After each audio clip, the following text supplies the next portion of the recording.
Hello friends, once again you all are welcome to the world of physics by K.H. Gohil.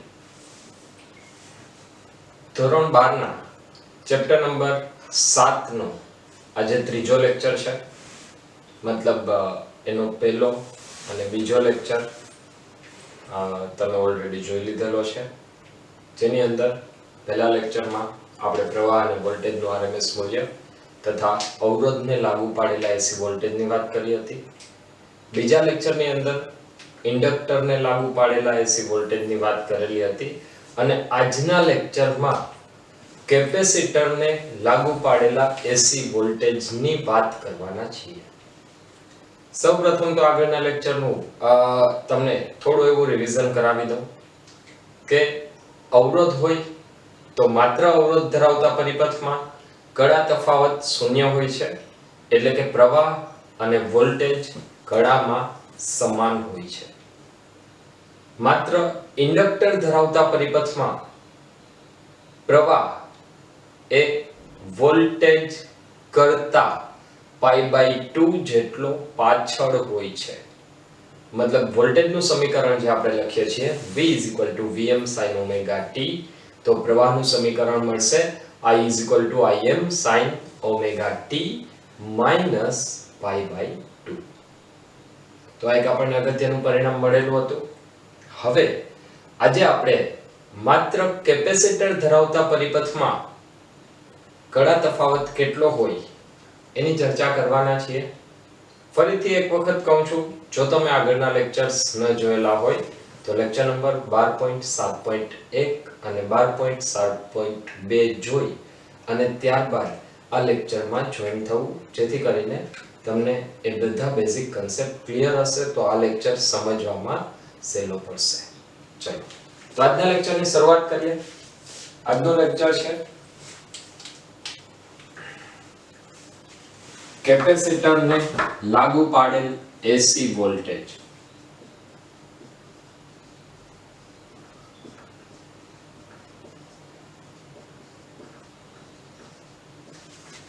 કેપેસિટરને લાગુ પાડેલ AC voltage. જો પરિપથની અંદર માત્ર capacitor હોય તો એની અંદર કેવા પરિણામો જોવા મળશે, જેની આપણે ચર્ચા કરવાના છીએ. તો ફરી એક વખત શરૂઆત કરશું, જેમ આપણે આગળના ક્વેશ્ચનની અંદર પણ એક સરળ એવા પરિપથથી આપણે શરૂઆત કરેલી હતી કે જેની અંદર AC વોલ્ટેજ અને જે તે ઘટકને આપણે જોડતા હતા. તો અહીંયા પણ ફરીથી એ જ ઘટકથી આપણે ક્વેશ્ચનની શરૂઆત કરશું. એક કેપેસિટર અને કેપેસિટર સાથે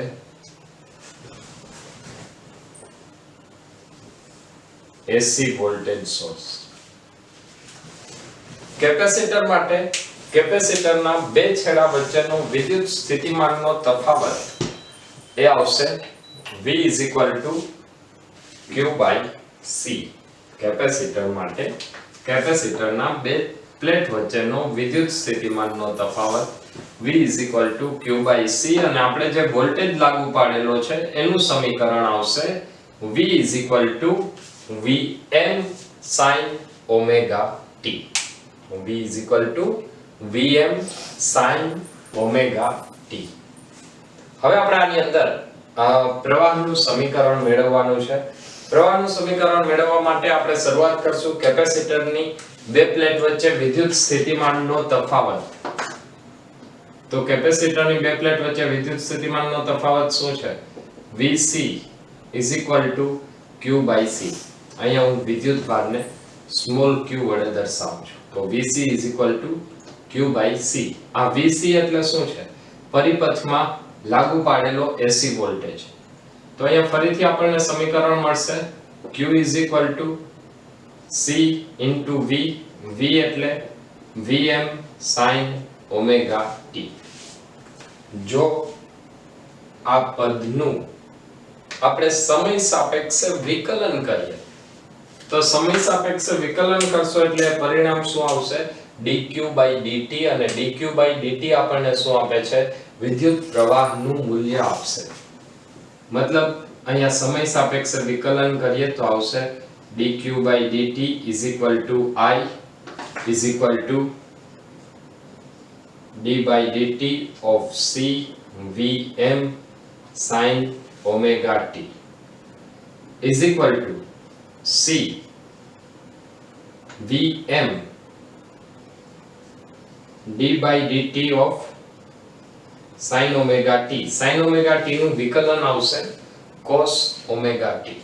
sin omega t નું વિકલન આવશે cos omega t એટલે c vm cos omega t into d by dt of omega t. d by dt of omega t એટલે એ આવશે ઓમેગા, તો હું અહીંયા લખીશ omega c vm cos omega t. હવે જો આ આપણને જે સમીકરણ મળ્યું એ પ્રવાહનું સમીકરણ છે. પ્રવાહના સમીકરણની અંદર આપણે વોલ્ટેજમાં જે વિધેય લીધેલો છે એ વિધેય મેળવવો છે. મતલબ અહીંયા જે સાઇન વિધેય હતો તો મારે પ્રવાહના સમીકરણને કડા તફાવત જો વોલ્ટેજ આરે સરખાવવો હોય તો વોલ્ટેજમાં જે વિધેય છે એ જ વિધેય અહીંયા લેવું પડે ને એ વિધેય અહીંયા લેવું હોય તો હવે cos omega t ને શું લખાય? sin omega t sin pi by 2 minus omega t અથવા sin omega t minus pi by 2 લખી શકાય. તો હું અહીંયા ફરીથી સમીકરણ લખું છું is equal to vm upon જે omega c ગુણાકારમાં હતું એને હું લખું છું 1 upon omega c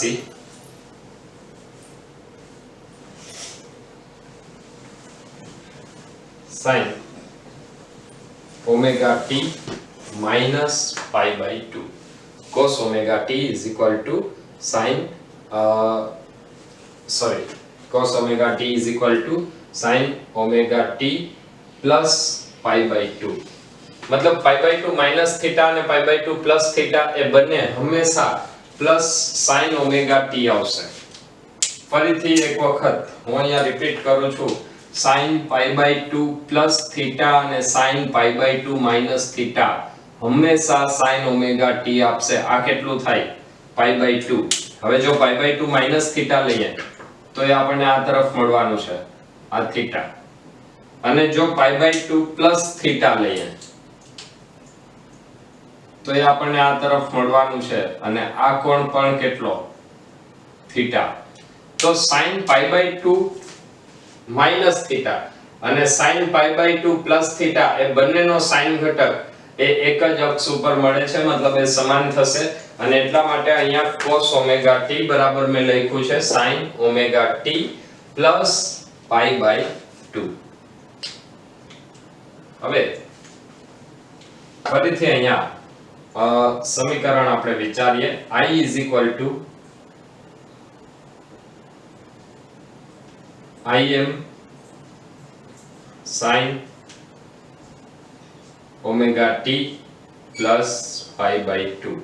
I is equal to Im sin omega t plus pi by 2. આનો મતલબ એવો થાય કે જ્યારે તમે માત્ર કેપેસિટર ધરાવતા પરિપથમાં વાત કરો છો તો માત્ર કેપેસિટર ધરાવતા પરિપથમાં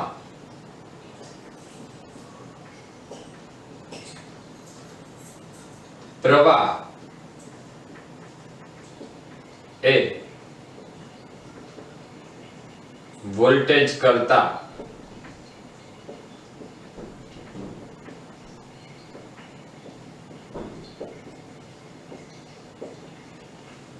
કડામાં pi by 2 જેટલો આગળ હોય છે. પ્રવાહ એ વોલ્ટેજ કરતા કડામાં pi by 2 જેટલો આગળ હોય છે.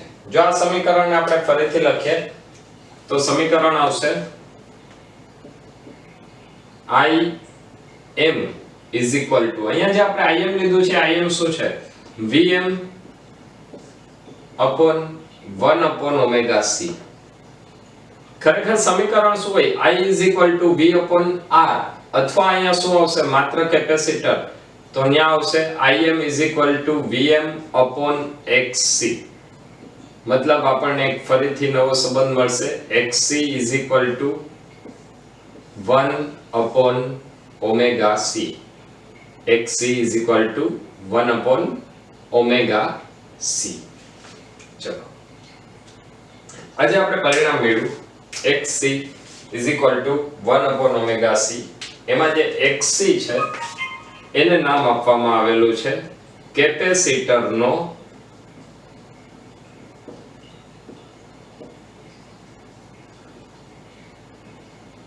Capacitive reactance. કેપેસિટરનો કેપેસિટિવ રિએક્ટન્સ xc.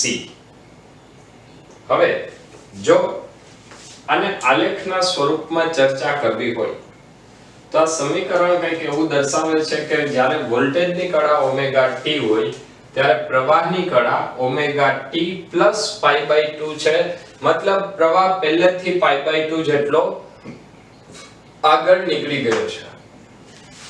પ્રવાહ પહેલેથી π/2 જેટલો આગળ નીકળી ગયો છે. આનો મતલબ કે વોલ્ટેજની જે કાંઈ પણ કળા હશે એના કરતા પ્રવાહની કળા π/2 જેટલી વધારે હશે.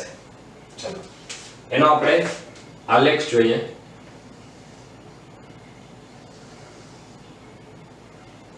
માની લે કે અહીંયા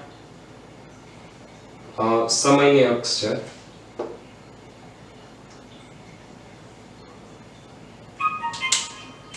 આપણે પ્રવાહ અને વોલ્ટેજનો આલેખ દોરવાનો છે.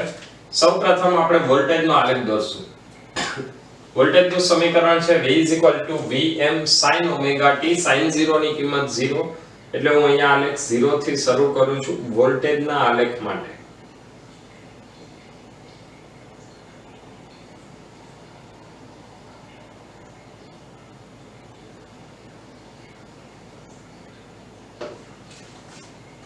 આ વોલ્ટેજનો આલેખ મેળવ્યો. હવે વોલ્ટેજના આલેખની અંદર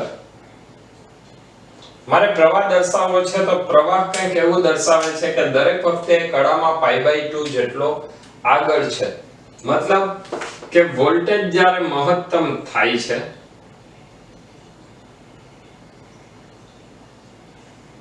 વોલ્ટેજ જ્યારે મહત્તમ થાય છે ત્યારે પ્રવાહ ઘટીને શૂન્ય થઈ ગયો હોય. ત્યારબાદ જ્યારે વોલ્ટેજ ઘટીને શૂન્ય થાય ત્યારે પ્રવાહ મહત્તમ હોય છે. ફરીથી જ્યારે વોલ્ટેજ ઋણ મહત્તમ થાય ત્યારે પ્રવાહ શૂન્ય.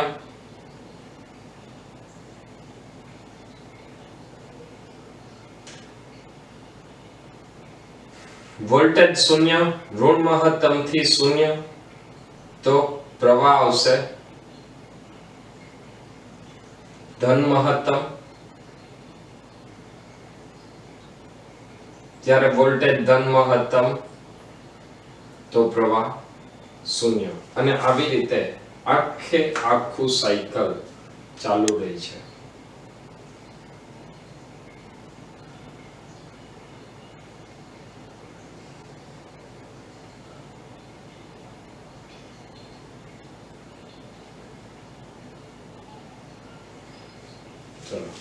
ક્લિયર છે? તો આની અંદર મેં અહીંયા તમને બે આલેખો દોરીને બતાવેલા છે. એક છે વોલ્ટેજનો V Vm sin ωt અને એક આવશે પ્રવાહનો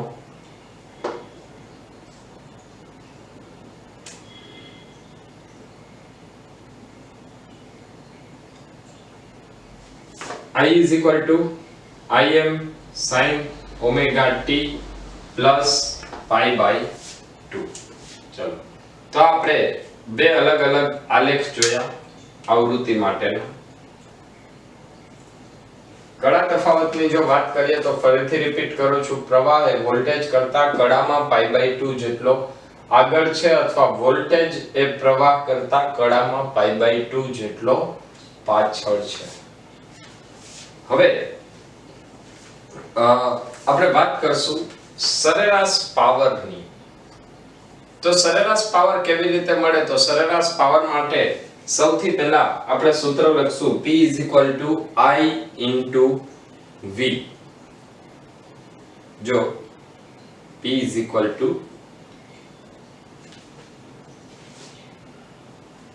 I * V સૂત્ર લખીએ તો એના ઉપરથી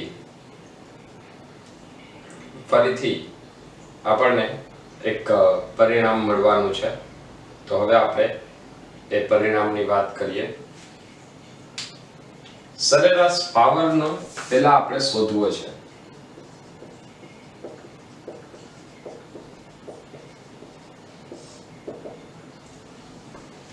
સરેરાશ પાવરને શોધવો હોય તો સરેરાશ પાવરનું સૂત્ર આવશે P = I * V. પાવરનું સૂત્ર છે P = I * V અને P એવરેજ મતલબ સરેરાશ પાવર કેટલો થાય તો I બરાબર શું છે Im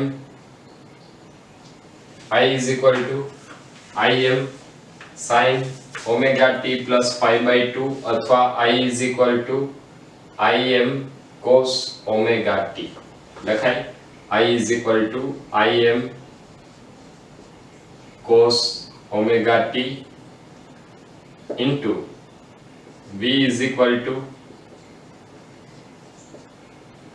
Vm sin omega t. ચલો આ બંનેને અલગ લખી નાખીએ. Im Vm cos omega t into sin omega t.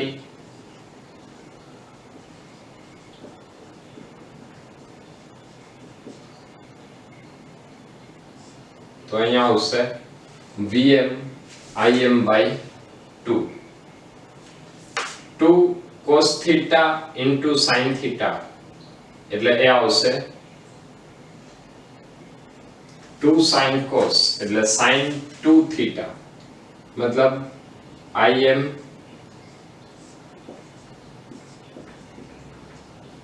Vm by 2 is equal to sin 2 theta.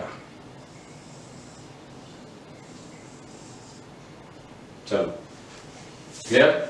હવે જો આની અંદર હજી આપણે એટલું વિચારીએ કે અહીંયા sin વિધેય છે તો કોઈ પણ વિધેયની એક આવર્તન પરની સરેરાશ કેટલી? કોઈ પણ વિધેયની એક આવર્તન પરની સરેરાશ થશે 0. આનો મતલબ કે અહીંયા પણ સરેરાશ પાવર કેટલો થાય 0. સરેરાશ પાવર કેટલો આવશે 0. ચલો તો આપણે વાત કરી પરિપથમાં સરેરાશ પાવર. હવે માત્ર કેપેસિટરને લાગુ પાડેલા AC વોલ્ટેજમાં તેનો ફેઝર ડાયાગ્રામ સાથેનો એક આલેખ જોઈશું તથા આ પરિપથમાં ઊર્જા કેવી રીતે અને ક્યારે કેમાં રૂપાંતરણ પામે છે તેની આપણે ચર્ચા કરીશું. તો સૌપ્રથમ ફેઝર ડાયાગ્રામની વાત કરીએ. અહીંયા આપણે જોયેલું છે કે પ્રવાહ એ વોલ્ટેજ કરતા કડામાં π/2 જેટલો આગળ છે. પ્રવાહ વોલ્ટેજ કરતા કડામાં π/2 જેટલો આગળ છે.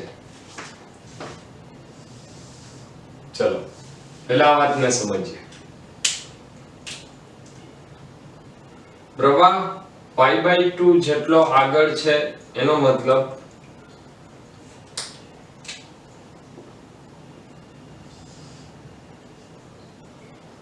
કે જો અહીંયા વોલ્ટેજ હોય ઓમેગા ટી જેટલા ખૂણે તો પ્રવાહ π/2 જેટલો આગળ છે. π/2 જેટલો આગળ છે એનો મતલબ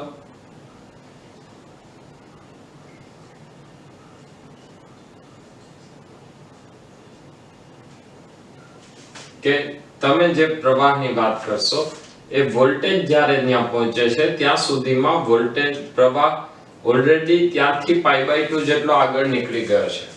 અને આના માટેનો જો આપણે હવે આલેખ મેચ કરીએ જે આપણે અગાઉ પણ દોરેલો છે એ આલેખને જો આપણે મેચ કરીએ તો સૌથી પહેલા હું વોલ્ટેજ નો આલેખ દોરું છું.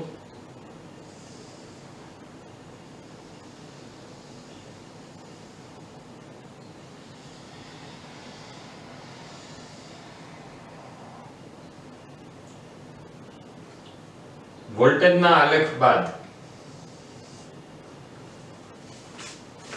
હવે આપણે વાત કરશું પ્રવાહની.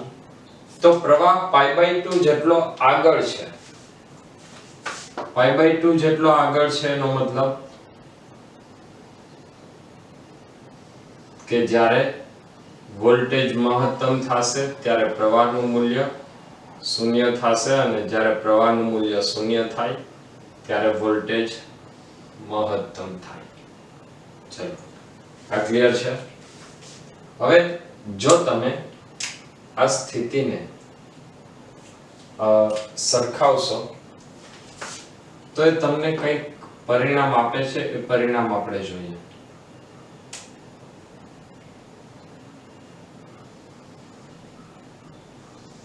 આ બંને એક જ સમય સૂચવે છે. જ્યારે વોલ્ટેજ અહીંયા છે ત્યારે પ્રવાહ એના કરતા π/2 જેટલો આગળ છે.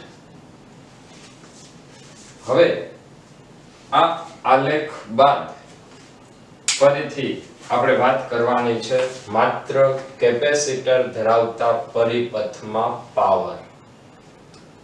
તો જો આપણે પાવરની વાત કરવી હોય તો સૌપ્રથમ એક આલેખ દ્વારા હું અહીંયા રજૂઆત કરીશ. તો એ આલેખ પહેલા તમને કહી દઉં છું. અહીંયા સામાન્ય રીતે આપણે વોલ્ટેજને 0 થી શરૂ કરતા હતા, પરંતુ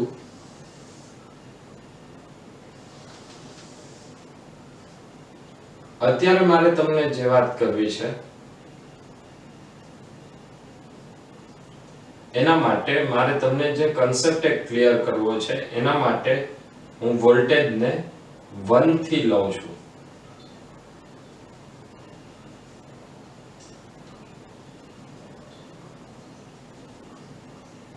ચલો તો સૌથી પહેલા વોલ્ટેજને આપણે દોરીએ. તો વોલ્ટેજ દોરશું તો વોલ્ટેજ આપણે ક્યાંથી શરૂ કરીએ છીએ? 1 થી.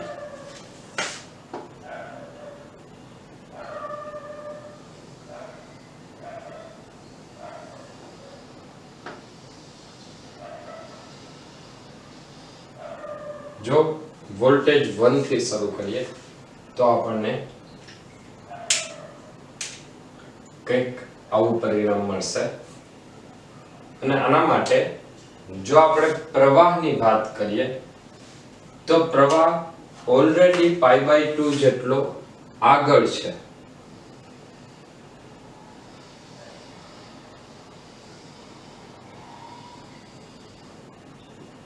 પ્રવાહ π/2 જેટલો આગળ છે અને પ્રવાહ π/2 જેટલો આગળ છે.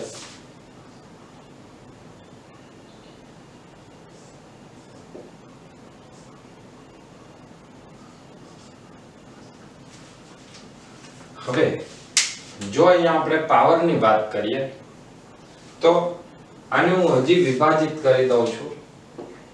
0 1 2 3 અને 4 એક આવર્તન સુધીમાં હું એને 4 ભાગ કરું છું. 0 થી π/2, π/2 થી π, π થી 3π/2 અને 3π/2 થી 2π. ચલો ક્લિયર છે. જો એને આપણે 4 ભાગ કરશું તો 0 થી 1 માટે આપણે વાત કરીએ. ચલો સૌથી પહેલા શરૂઆત કરીએ 0 થી 1 માટે.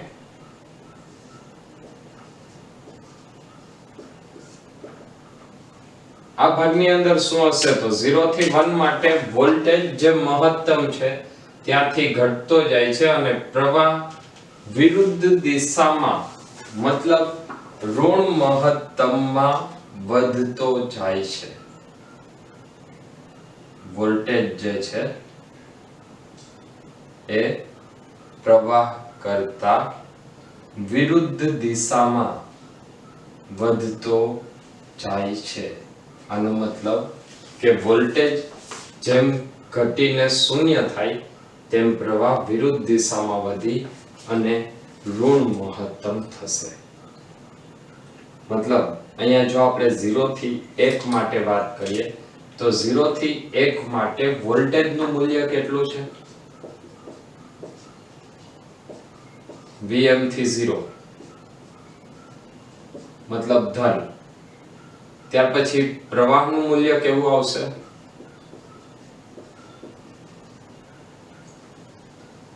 તો પ્રવાહના મૂલ્ય માટે તમે શું કહેશો? પ્રવાહનું મૂલ્ય I is equal to 0 થી minus Im.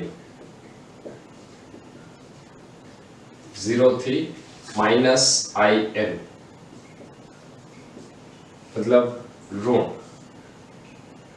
હવે ત્રીજી વાત, જો અહીંયા 0 થી 1 ની અંદર આપણે વોલ્ટેજ ની વાત કરીએ તો વોલ્ટેજ ધન છે, પ્રવાહ ઋણ છે, તો એની અંદર પાવર કેવો મળશે? તો પાવર આપણને ઋણ મળશે. પ્રથમ ચક્રમાં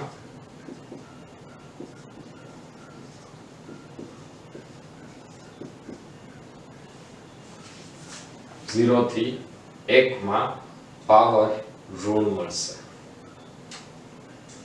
अच्छा ત્યાર પછી જો આપણે વાત કરીએ 0 થી 2 માટે તો 0 થી 2 ની અંદર ફરી પાછા વોલ્ટેજ ઋણ દિશામાં વધતા જાય છે અને પ્રવાહ ઘટતો જાય છે. ખરેખર આ સ્થિતિ શું દર્શાવે છે કે જેમ વોલ્ટેજ ઘટતા ગયા એમ કેપેસિટર વિરુદ્ધ દિશામાં ચાર્જ થતું જાય છે. વોલ્ટેજ જેમ ઘટતા જાય છે એમ કેપેસિટરના વોલ્ટેજ વિરુદ્ધ દિશામાં ચાર્જ થાય છે. मतलब કે અહીંયા પ્રવાહની દિશા કંઈક અલગ છે અને અહીંયા પાવર કેવો મળશે? તો જ્યારે તમે પહેલા સ્ટેપની વાત કરો છો ત્યારે તમને પાવર કેવો મળશે? ઋણ મળશે. વોલ્ટેજ ધન, પ્રવાહ ઋણ, તો આલેખ મળશે ઋણ. ત્યારબાદ વોલ્ટેજ અને પ્રવાહ બંને ઋણ છે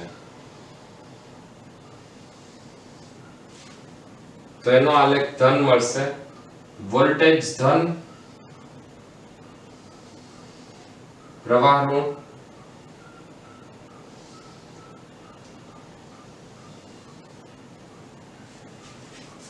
તો આ જે સમીકરણ છે, આ જે આલેખ છે એ આલેખ શું દર્શાવે છે? જો આપણે આ આલેખની વાત કરીએ તો આલેખ ઉપરથી કઈ કઈ માહિતી મળે? તો સૌથી પહેલી માહિતી તો તમે આપશો કે પ્રવાહ અને વોલ્ટેજ વચ્ચેનો કડા તફાવત π/2 છે. મતલબ પ્રવાહ એ વોલ્ટેજ કરતા કડામાં π/2 જેટલો આગળ છે.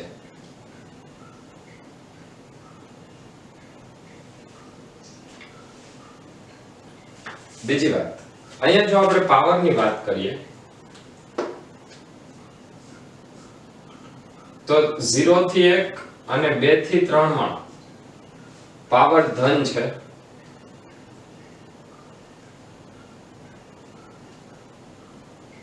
અને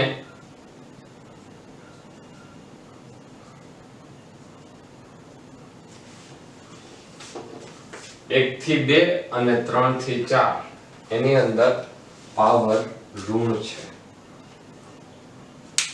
હવે ફરીથી આના વિશે થોડી ચર્ચા કરીએ કે અહીંયા ખરેખર સ્થિતિ શું થાય જ્યારે વોલ્ટેજ ધન મહત્તમ થી 0 થાય છે. તો વોલ્ટેજ ધન મહત્તમ થી 0 એનો મતલબ કેપેસિટર શરૂઆતમાં જ્યારે વોલ્ટેજ ધન મહત્તમ થી 0 તરફ જવાના છે ત્યારે શરૂઆતમાં કેપેસિટર પાસે કોઈ ઊર્જા હતી નહીં. હવે કેપેસિટર શું કરશે? તો અહીંયાથી જેમ વોલ્ટેજ લાગુ પાડશે એવું કેપેસિટર ઇન્ડક્ટરની જેમ વિરોધ કરે. આજે કેપેસિટર વિરોધ કરશે એ ક્યાં સુધી? અહીંયા પરિણામ શું? તો જેમ વોલ્ટેજ ઘટતા ગયા એનો મતલબ કે બેટરીમાંથી વિદ્યુતભાર ગતિ કરતો ગયો ને એ વિદ્યુતભાર ક્યાં જાય? કેપેસિટરની અંદર.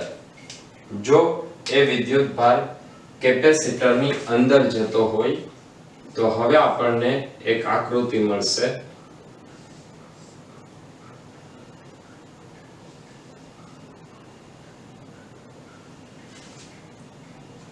શરૂઆતની સ્થિતિમાં જ્યારે વોલ્ટેજ મહત્તમ છે ત્યારે આમાંથી પ્રવાહ વહેશે. આ જે પ્રવાહ વહે છે એ પ્રવાહ બધો જ કેપેસિટરની એક પ્લેટને ધન સ્થિતિમાન અને બીજી પ્લેટને ઋણ સ્થિતિમાન દર્શાવે છે. હવેની સ્થિતિ કે જ્યારે વોલ્ટેજ ઘટતા જાય છે ઘટીને શૂન્ય થાય છે ત્યાં સુધીમાં કેપેસિટરની બંને પ્લેટ પર વિદ્યુત ભાર વધતો જાય છે. હવે એક સ્થિતિ એવી આવશે કે આ કેપેસિટરની પ્લેટ ફૂલ ચાર્જ થઈ ગઈ.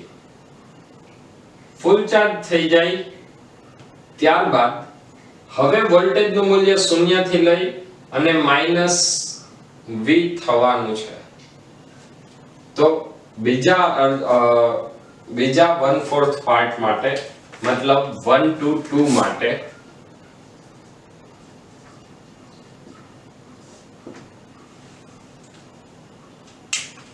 વોલ્ટેજનું મૂલ્ય ક્યાંથી ક્યાં સુધી બદલાય છે? 1 થી 2 માં વોલ્ટેજનું મૂલ્ય 0 થી ઋણ મહત્તમ.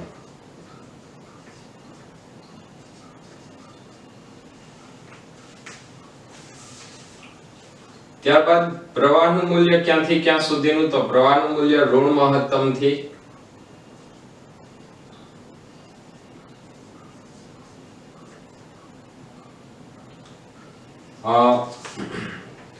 પ્રવાહની જો વાત કરીએ તો પ્રવાહ ક્યાંથી ઋણ મહત્તમ થી 0 થાય છે. વોલ્ટેજ 0 થી ઋણ મહત્તમ થયો. પ્રવાહ નેગેટિવ I મેક્સિમમ થી 0 થાય છે. જ્યારે વોલ્ટેજ ઘટે છે એનો મતલબ કે પરિપથની અંદર વિદ્યુત ઉર્જામાં ઘટાડો થયો, બે પ્લેટ વચ્ચેના વિદ્યુત ક્ષેત્રમાં ઘટાડો થયો. અને આ જે વિદ્યુત ક્ષેત્રનો ઘટાડો છે, વિદ્યુત ક્ષેત્રનો ઘટાડો પરિપથ ઉપર શું અસર નિપજાવે? તો અહીંયા જો વોલ્ટેજ 0 પછીની વાત આવશે તો એના માટે આજે આપણે પ્રવાહનું સમીકરણ લખ્યું I = -Im થી 0. -Im થી 0 આ કંઈક એવું બતાવે છે કે હવે ફરીથી વોલ્ટેજ 0 થી વધતો જાય છે. વોલ્ટેજ 0 થી વધતો જાય છે અને જેમ વોલ્ટેજ 0 થી વધતો જાય એમ હવે પાવર ઋણ મહત્તમ થી 0 સુધી પહોંચે છે. એનો મતલબ હવે પ્રવાહ ઋણ મહત્તમ થી 0 સુધી પહોંચે છે. એનો મતલબ એવો થાય કે આજે તમે બીજી આકૃતિની વાત કરશો એની અંદર પ્રવાહ અને વોલ્ટેજના મૂલ્યો ઘટી જશે. ચલો ત્યાર પછી આપણે પાવરની વાત કરીએ તો બીજી આકૃતિની અંદર વોલ્ટેજ પણ ઋણ અને પ્રવાહ પણ ઋણ.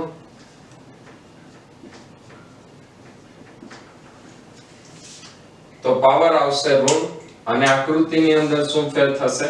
તો પહેલા જે કેપેસિટર સંપૂર્ણ ચાર્જ હતી હવે એની પોલારિટી બદલાવ્યા વગર આ કેપેસિટરની પ્લેટ ધન અને ઋણ વિદ્યુત ભારિત બને છે. ત્યાર પછી 2 થી 3 માટે વાત કરીએ.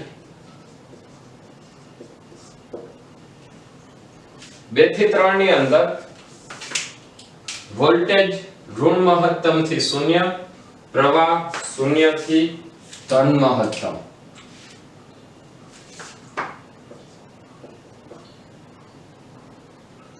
વોલ્ટેજ આવશે 2 થી 3 માં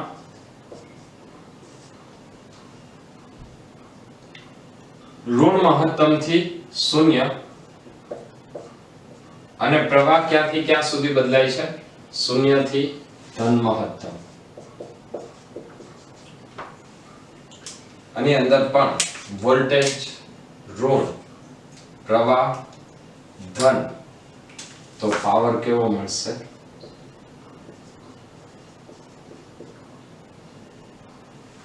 ઋણ. વોલ્ટેજ ઋણ, પ્રવાહ ધન. જો 2 થી 3 માટે વોલ્ટેજ ઋણ છે, ઋણ મહત્તમ થી 0 અને પ્રવાહ ધન છે. તો આના માટે આપણને પરિણામ શું મળશે? પાવર કેવો હોય? ઋણ હોય. આ પાવર ઋણ છે એનો મતલબ કે અહીં ફરીથી પરિણામ બદલાશે. ચલો સોરી, આ બીજાની અંદર v અને i બંને ઋણ છે. v અને i બંને ઋણ, તો બીજામાં પાવર કેવો આવશે? ધન મળશે. અહીંયા ત્રીજામાં પાવર ઋણ મળશે. આ પાવર ઋણ મળે એની પાછળનું કારણ ફરીથી એક વખત આપણે એક આલેખ દોરીને ચર્ચા કરશું.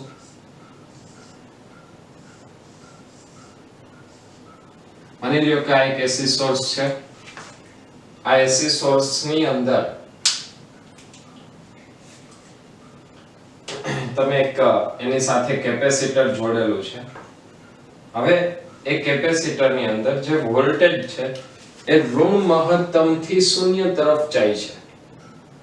વોલ્ટેજ ઋણ મહત્તમ થી શૂન્ય તરફ જાય છે. તો હવે એની અંદર કેપેસિટરની પ્લેટ ઉપર શું અસર થાય?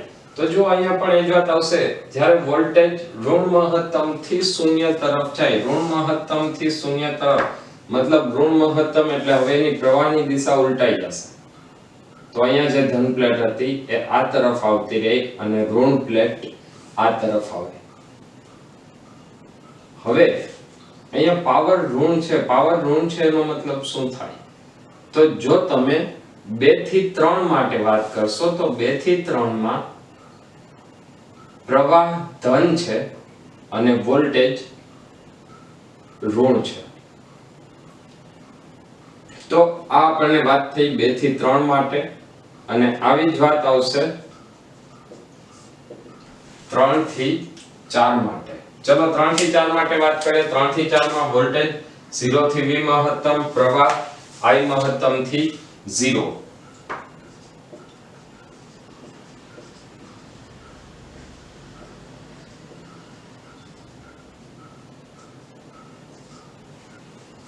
પ્રવાહ I મહત્તમ થી 0 અને વોલ્ટેજ 0 થી v મહત્તમ. મતલબ અહીંયા p અને v બંને ધન છે. જો p અને v બંને ધન હોય તો આ પરિપથનો પાવર પણ કેવો મળશે? ધન મળશે. મતલબ આ પરિપથનો પાવર ધન મળશે. બીજી વાત અહીંયા જે આપણે કરેલી હતી કે પ્રવાહ અને વોલ્ટેજની આવૃત્તિ કરતા આપણી આવૃત્તિ એ લગભગ પ્રવાહ અને વોલ્ટેજની આવૃત્તિ કરતા પાવરની આવૃત્તિ એ ડબલ થાય છે. જે અહીંયા તમે જોઈ શકશો વોલ્ટેજ ધન મહત્તમ થી 0, ઋણ મહત્તમ 0 અને ધન મહત્તમ. આ વોલ્ટેજનું એક આવર્તન પૂરું થયું ત્યારે પાવરના 2 આવર્તન પૂરા થાય છે. ઋણ અર્ધ ચક્ર, ધન અર્ધ ચક્ર, ફરીથી ઋણ અર્ધ ચક્ર અને ધન અર્ધ ચક્ર. તો અહીંયા પણ એ જ સ્થિતિ મળશે જે આપણે ઇન્ડક્ટર માટે લખેલી હતી. તો એ પરિણામ શું છે? પરિણામ તમને ફરીથી એક વખત અહીંયા કહી દઉં. પાવરની આવૃત્તિ કેમાં? માત્ર કેપેસિટર ધરાવતા પરિપથમાં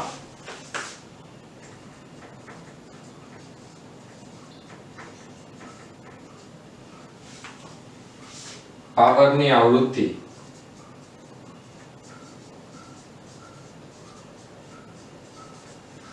વોલ્ટેજ અને પ્રવાહની આવૃત્તિઓ કરતા બમણી હોય છે. મતલબ જે પાવરની આવૃત્તિ છે એ વોલ્ટેજ અને પ્રવાહ કરતા બમણી થશે. ઇન્ડક્ટરની અંદર જેમ આપણે વાત કરેલી હતી કે ઇન્ડક્ટરની અંદર ચુંબકીય ઉર્જાના સ્વરૂપમાં પાવરનો સંગ્રહ થતો હતો અને એ લેન્ઝના નિયમની જેમ વિરોધ કરે, પ્રવાહના ફેરફારનો વિરોધ કરે. એ જ વસ્તુ કેપેસિટરની અંદર પણ થશે. માની લે કે પહેલી સ્થિતિમાં વોલ્ટેજ મહત્તમ છે. આ વોલ્ટેજ મહત્તમ થી હવે ધીમે ધીમે ઘટીને શૂન્ય થાય છે. જો વોલ્ટેજ મહત્તમ થી ધીમે ધીમે ઘટીને શૂન્ય થાય તો પ્રવાહ વિરુદ્ધ દિશામાં મહત્તમ થતો જાય. મતલબ વોલ્ટેજ ધન તો પ્રવાહ ઋણ આવશે. પ્રવાહ ઋણ આવશે એનો મતલબ શું? કે હવે અહીંયા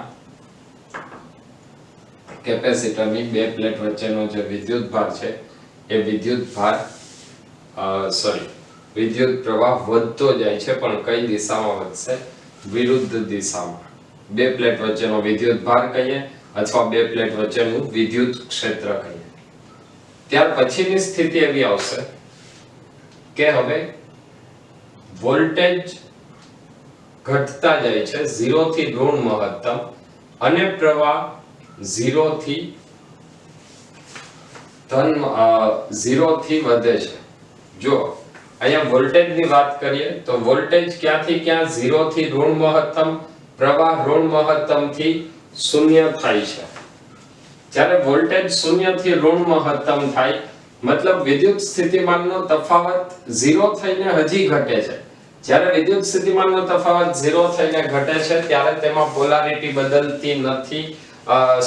ત્યારે તેમાં પ્રવાહની દિશા બદલતી નથી. પ્રવાહની દિશા ક્યારે બદલશે? જ્યારે બંને પ્લેટ સંપૂર્ણ ચાર્જ થાય અને ત્યાર પછી ફરીથી પ્રવાહ ચાલુ થાય ત્યારે જ પ્રવાહની દિશા બદલશે. અને પોલારિટી ક્યારે બદલે? મતલબ પ્લેટ ધન અને ઋણ ક્યારે થાય? તો પ્લેટ ધન અને ઋણ એ બદલશે ક્યારે? તો એ દરેક અડધા ચક્ર બાદ બદલશે.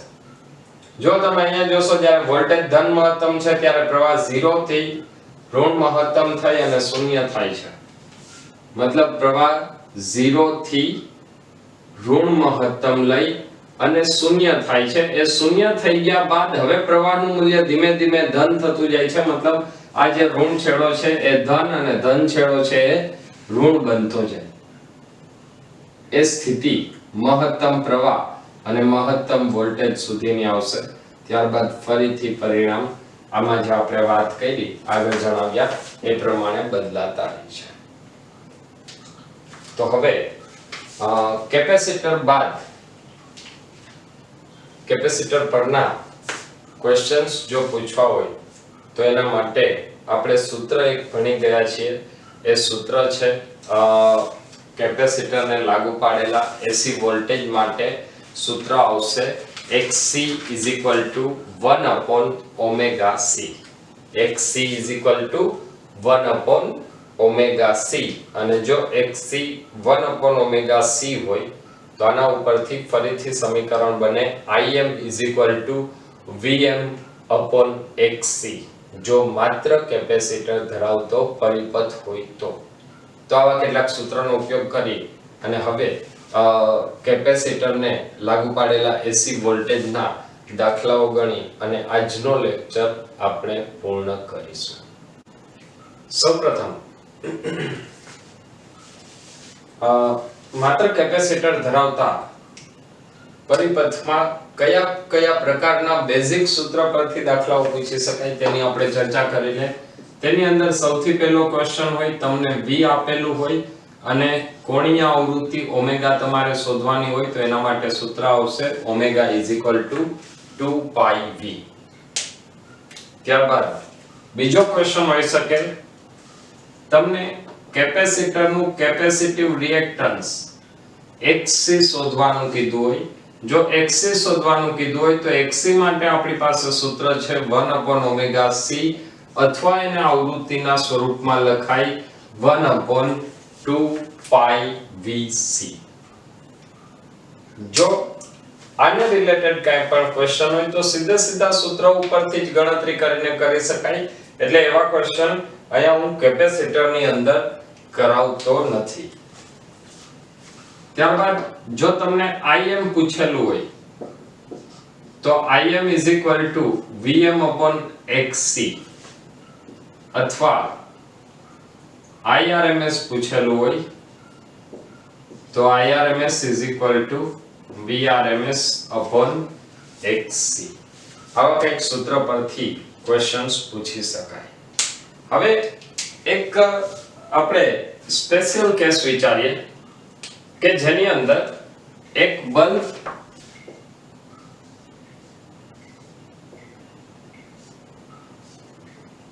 બલ્બની આરે એક કેપેસિટર અને એને વોલ્ટેજ લાગુ પાડેલા છે. હવે આ વોલ્ટેજ બે પ્રકારના હોઈ શકે. એક એસી અને એક ડીસી.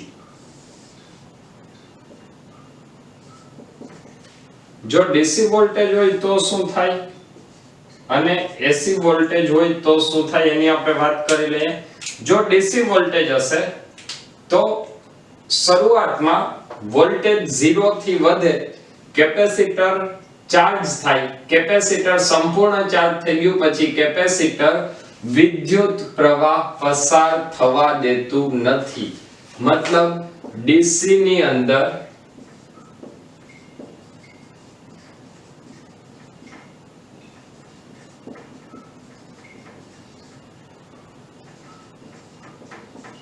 કેપેસિટર સંપૂર્ણ ચાર્જ થયા બાદ પ્રવાહનું મૂલ્ય કેટલું? 0. અને પ્રવાહનું મૂલ્ય 0 તો બલ્બ અપ્રકાશિત થશે. ત્યારબાદ તમને કીધું છે એસી, તો અલ્ટરનેટિંગ કરંટ ની અંદર શું થશે? અલ્ટરનેટિંગ કરંટમાં જ્યારે આમાં વોલ્ટેજ વધતો હશે ત્યારે કેપેસિટર પોતાની અંદર વિદ્યુત ઉર્જાના સ્વરૂપમાં આ વોલ્ટેજને સંગ્રહ કરશે અને જ્યારે પરિપથનો વોલ્ટેજ ઘટે છે ત્યારે કેપેસિટર પોતાની વિદ્યુત ઉર્જા જે હતી એ પરિપથને આપે છે. મતલબ આ સ્થિતિમાં બલ્બ સતત પ્રકાશિત રહેશે.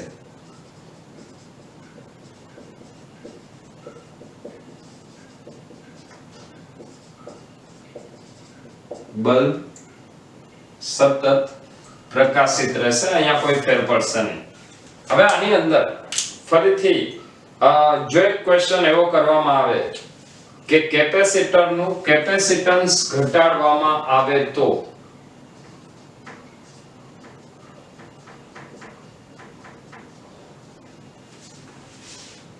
બંને કેસની અંદર એક ક્વેશ્ચન આપણે લઈએ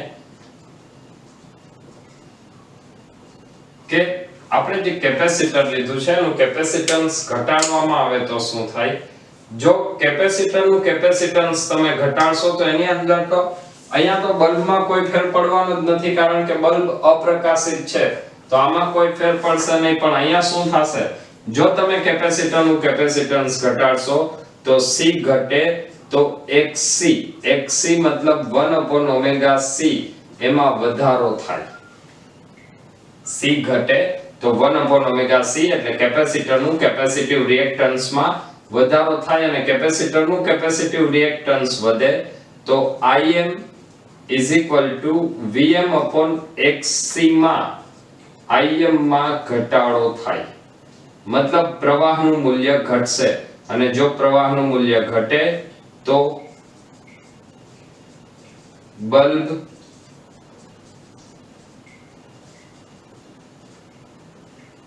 ઓછો પ્રકાશિત થશે. પ્રવાહનું મૂલ્ય ઘટશે તો બલ્બ ઓછો પ્રકાશિત થશે. મતલબ તો બલ્બનો પ્રકાશ ઘટશે ક્યારે? કેપેસિટન્સનું મૂલ્ય ઘટે ત્યારે.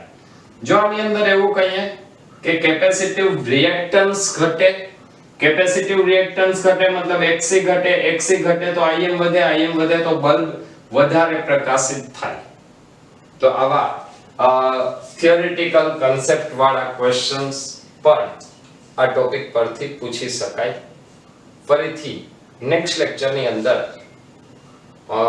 ત્રણેય ઘટકોને એક સાથે પરિપથમાં જોડવામાં આવે તો કેવા પ્રકારના પરિણામો મળે છે તેની ચર્ચા કરીશું. તો નેક્સ્ટ લેક્ચરમાં L, C અને R AC શ્રેણી પરિપથ માટે આવતા લેક્ચરની અંદર ખૂબ જ ઝડપથી મળીએ છીએ. તો ત્યાં સુધી બધા મહેનત કરતા રહો. Wish you all the best.